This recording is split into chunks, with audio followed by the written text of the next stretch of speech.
Hello दोस्तों, मैं रुता भास्कर। आज हम इस क्लास में न्यूरॉन पढ़ेंगे।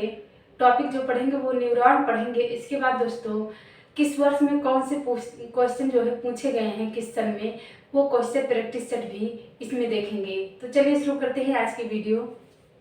तो आज की वीडियो में हम न्यूरॉन के बारे में जानते हैं। तो पहले देखते हैं इसमें तंत्रिका सिस्टम से ही न्यूरॉन जुड़ा होता है दोस्तों। तो तंत्रिका कोशिकाओं से निर्मित अंगों का समूह जो किसी शरीर में नियंत्रण, संचालन एवं समन्वय का कार्य करता है, तंत्रिका तंत्र हमारा कहलाता है। मनुष्य शरीर में तंत्रिकाएं शरीर के लगभग हर भाग को मस्तिष्क यानी कि ब्रेन व मेरुरज्जु से जोड़कर उनमें आपसी संपर्क रखती हैं। इसमें देखते हैं तो नर्वस सिस्टम में शामिल होता है कौन कौन। ब्रेन शामिल होता है हमारा, और शामिल होता है स्पाइनल कॉर्ड और न्यूरॉन, नर्वस, ठीक है, नर्व्स। इसमें देखते हैं हम न्यूरॉन क्या है। तो एक न्यूरॉन जिसे तंत्रिका कोशिका नर्व सेल के रूप में भी जाना जाता है, तंत्रिका तंत्र की मूलभूत इकाई है और पूरे शरीर में सूचना प्रसारित करने में महत्वपूर्ण भूमिका निभाता है हमारा कौन, न्यूरॉन, ठीक है। आगे देखते हैं अब तंत्रिका तंत्र की कार्यात्मक एवं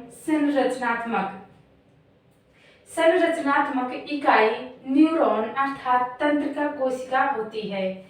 हमारे शरीर में लगभग 100 अरब से ज्यादा न्यूरॉन पाए जाते हैं या होते हैं, ठीक है। अब आगे देखते हैं यहाँ पर न्यूरॉन शरीर में पाई जाने वाली सबसे लंबी कोशिका होती है। न्यूरॉन शरीर में पाई जाने वाली सबसे लंबी कोशिका होती है हमारी। इनमें सबसे कम पुनः निर्माण की क्षमता पाई जाती है, अर्थात इनमें कोशिका विभाजन नहीं होता है। इनमें कोशिका विभाजन यानी कि सेल डिवीजन नहीं होता है।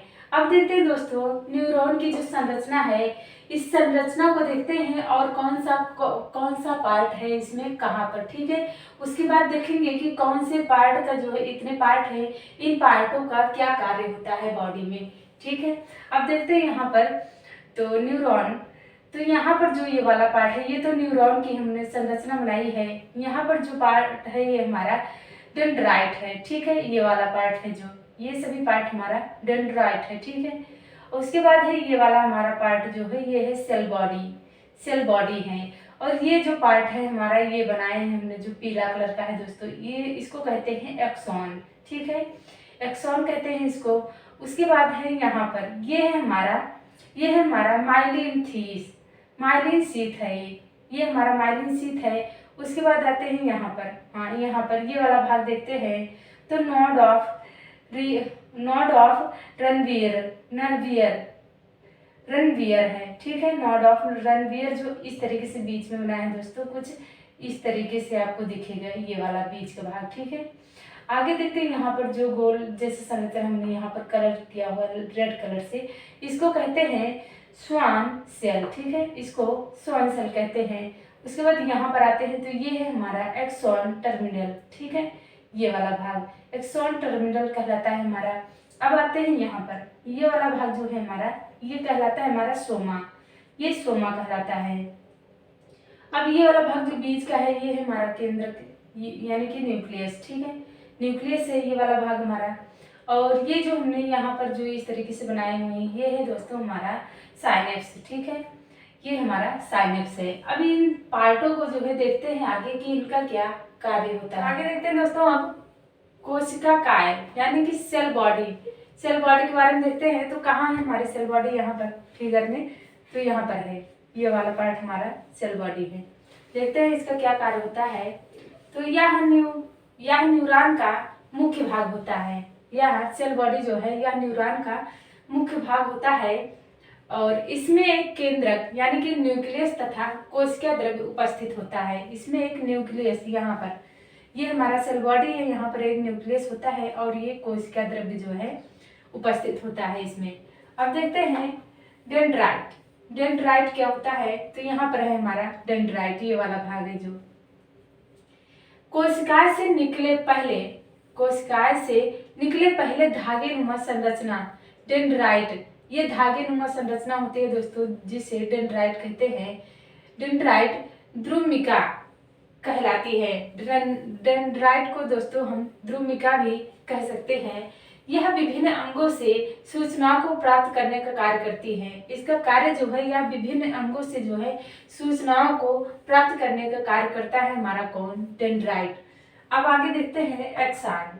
एक्सान कहाँ पर है दोस्तों, तो ये वाला पार्ट हमने बताया था कि ये एक्सान है हमारा, ठीक है। इसका कार्य देखते हैं, तो यह डेंड्राइट के द्वारा प्राप्त की गई, यह डेंड्राइट जो हमारी सूचना प्राप्त करता है, डेंड्राइट के द्वारा जो सूचना प्राप्त की गई सूचनाओं को एक्सॉन टर्मिनल तक पहुंचाने का कार्य करती है। कौन, हमारा एक्सॉन टर्मिनल तक पहुंचाने का कार्य करती है हमारा एक्सॉन, ठीक है। यह डेंड्राइट के द्वारा प्राप्त की गई सूचनाओं को एक्सॉन टर्मिनल तक पहुंचाने का कार्य करती है हमारा एक्सॉन, ये हमारा है, ठीक है। ये हमारा डेंड्राइट ये सूचना यहाँ पर प्राप्त कर चुका है, तो ये एक्सॉन के द्वारा यहाँ पर एक्सॉन टर्मिनल यहाँ पर है हमारा, यहाँ तक सूचना पहुंचाने का कार्य हमारा एक्सॉन करता है। आगे देखते हैं, एक्सॉन टर्मिनल पर स्थित सिनेप्टिक नर्व्स अन्य तंत्रिका कोशिका के डेंड्राइट के साथ संबंध स्थापित कर संदेशवाहक का कार्य करता है। कौन, हमारा एक्सॉन, ठीक है। आगे देखते हैं अब, संदेशों के इस आदान प्रदान की प्रक्रिया को साइनेप्स कहते हैं। साइनेप्स हमारा यहाँ पर है दोस्तों। तो जो संदेश हमारे आदान प्रदान यानी कि आते हैं जो और ले जाते हैं जो, इस प्रक्रिया को जो है साइनेप्स कहा जाता है। आगे देखते हैं, तंत्रिका कोशिका आपस में संदेशों का आदान प्रदान। तंत्रिका कोशिका जो है दोस्तों, ये संदेशों का जो आदान प्रदान होता है, यह जो है केमिको मैग्नेटिक वेव के माध्यम से होता है। केमिको मैग्नेटिक वेव के माध्यम से होता है दोस्तों, इस जो आदान प्रदान होता है। यहाँ पर हमने ये फिगर बनाया है, ये हमारा है केमिको मैग्नेटिक वेव। यहाँ पर है दोस्तों, ये सूचना यहाँ पर जा रही है, तो इस तरीके से कुछ इस तरीके से जाती है, ठीक है। इस तरीके से जाते हुए यहाँ पर दिखाया है हमने फिगर में। अब देखते हैं न्यूरॉन के प्रकार कितने हैं, तो 3 प्रकार हैं दोस्तों इसके। पहला है हमारा संवेदी तंत्रिका कोशिकाएं, दूसरा है हमारा चालक तंत्रिका कोशिकाएं। ये संवेदी तंत्रिका कोशिकाएं हैं दोस्तों, कोशिकाएं नहीं, कोशिकाएं हैं। और दूसरा है चालक तंत्रिका कोशिकाएं, और तीसरा है मध्यस्थ तंत्रिका कोशिकाएं।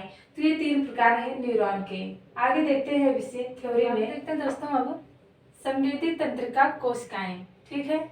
यहाँ पर देखते हैं इसमें, तो संवेदी तंत्रिका कोशिकाओं के अंतर्गत मनुष्य के संवेदी अंग जो होते हैं वो 5 होते हैं दोस्तों। पहला तो है हमारा आँख, दूसरा है हमारा कान, और तीसरा है नाक, जीभ और त्वचा। ये 5 जो है संवेदी अंग है हमारे।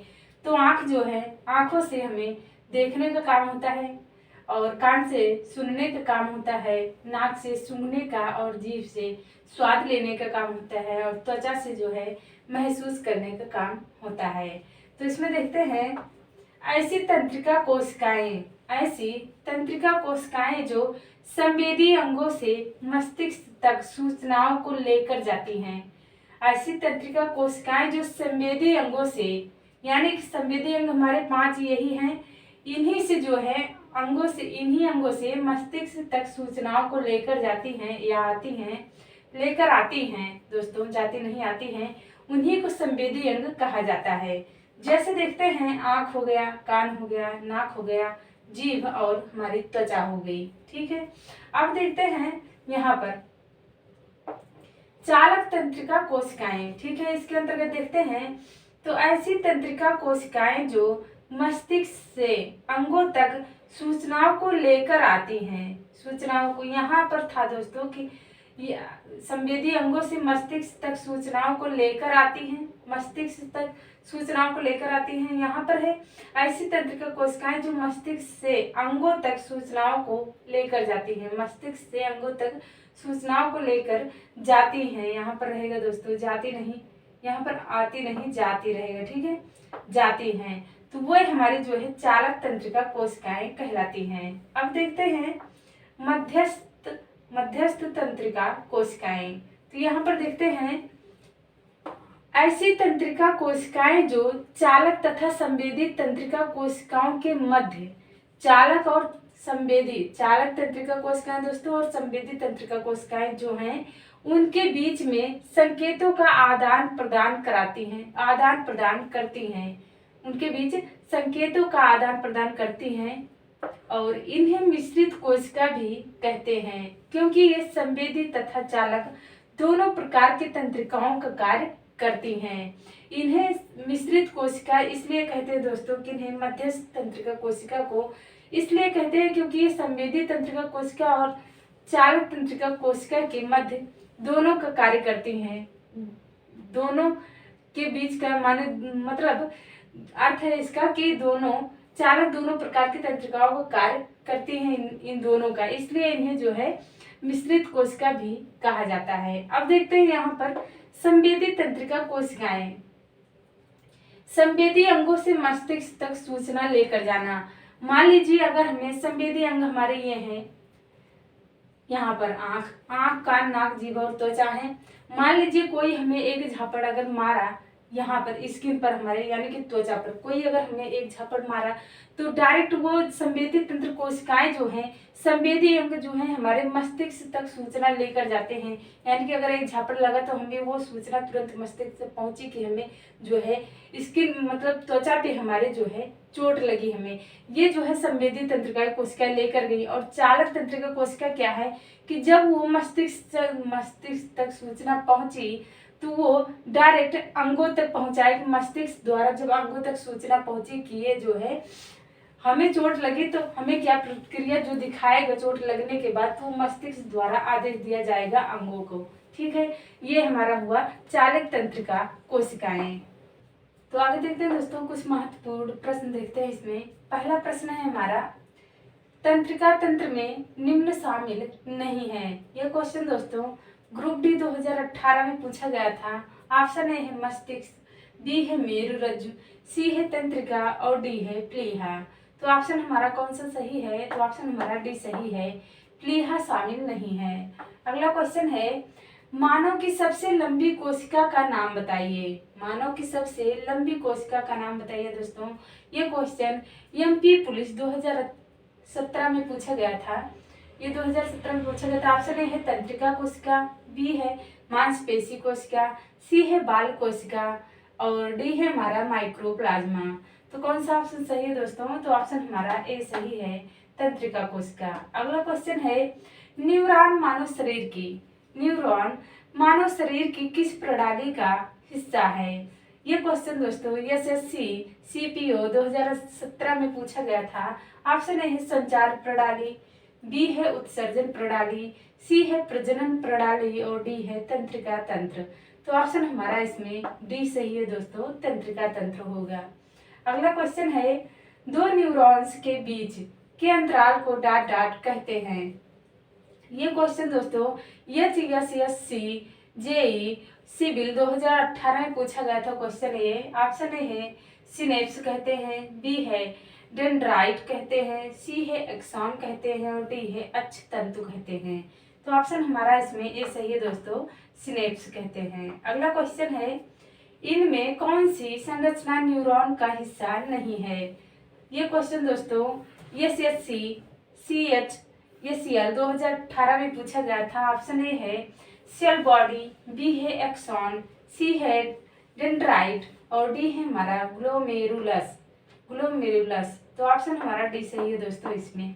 अगला क्वेश्चन है, निम्नलिखित में से कौन तंत्रिका तंत्र की बुनियादी संरचनात्मक और कार्यात्मक इकाई है? ये क्वेश्चन यूपीएसएससी 2019 में पूछा गया था। ऑप्शन ए है न्यूरॉन, बी है नेफ्रॉन, सी है प्रमस्तिष्क और डी है अनुमस्तिष्क। तो ऑप्शन हमारा इसमें जो सही है वो है ऑप्शन ए न्यूरॉन।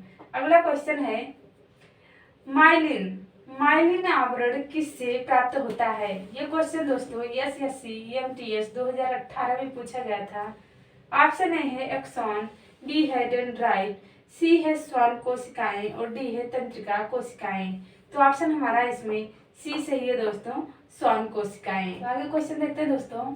अगला है, निम्नलिखित में से कौन सा मेरुरज्जु का एक महत्वपूर्ण कार्य है। ये क्वेश्चन दोस्तों UPSC 2019 में पूछा गया था। ऑप्शन ए है द्रव्य स्थानांतरण, बी है श्वसन नियंत्रण, सी है हमारा प्रतिवर्ती क्रियाओं का नियंत्रण, डी है रक्त का स्पंदन। तो ऑप्शन हमारा जो सही है इसमें सी सही है दोस्तों, इसमें प्रतिवर्ती क्रियाओं का नियंत्रण। अगला क्वेश्चन है किसी दुर्घटना के बाद व्यक्ति भूख प्यास और नियंत्रण नहीं कर पाता, भूख प्यास पर नियंत्रण नहीं कर पाता, इसमें मस्तिष्क का कौन सा भाग प्रभावित होता है?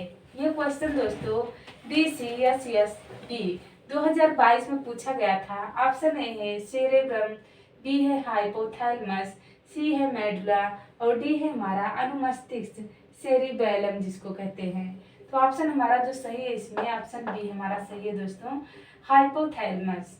अगला क्वेश्चन है मानव मस्तिष्क में स्मृति शक्ति पाई जाती है। यह क्वेश्चन दोस्तों NTPC 2021 में पूछा गया था। ऑप्शन ए है थैलेमस, बी है सेरिब्रम, सी है मेडुला ऑब्लांगेटा और डी है मेडुला। तो ऑप्शन हमारा इसमें बी सही है दोस्तों, सेरिब्रम। अगला क्वेश्चन है मानव मस्तिष्क का कौन सा भाग सीधी रेखा में चलने के लिए उत्तरदायी है? यह क्वेश्चन दोस्तों SSC CHSL में 2023 में पूछा गया था। ये CHSL 2023 में पूछा गया था। ऑप्शन ए है मेडुला, बी है प्रमस्तिष्क, सी है हमारा पोन्स, डी है अनुमस्तिष्क और इसे सेरिबेलम कहते हैं। तो ऑप्शन हमारा जो सही है दोस्तों वो है हमारा डी वाला ऑप्शन, अनुमस्तिष्क। अगला क्वेश्चन है मनुष्यों में मेरु तंत्रिकाओं के कितने जोड़े पाए जाते हैं?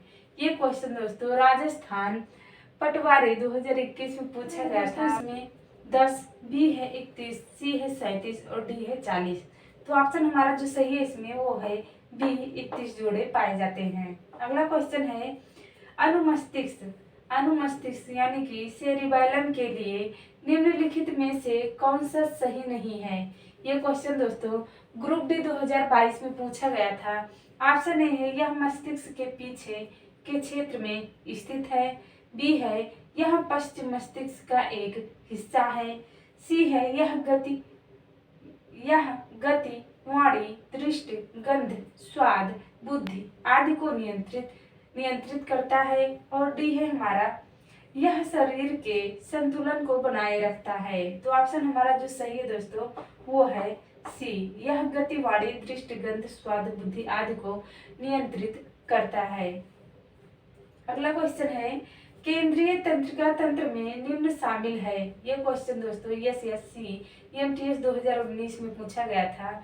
ऑप्शन ए है मस्तिष्क और मेरुरज्जु, बी है हृदय और फेफड़े, सी है मस्तिष्क और हृदय, डी है हृदय और मेरुरज्जु।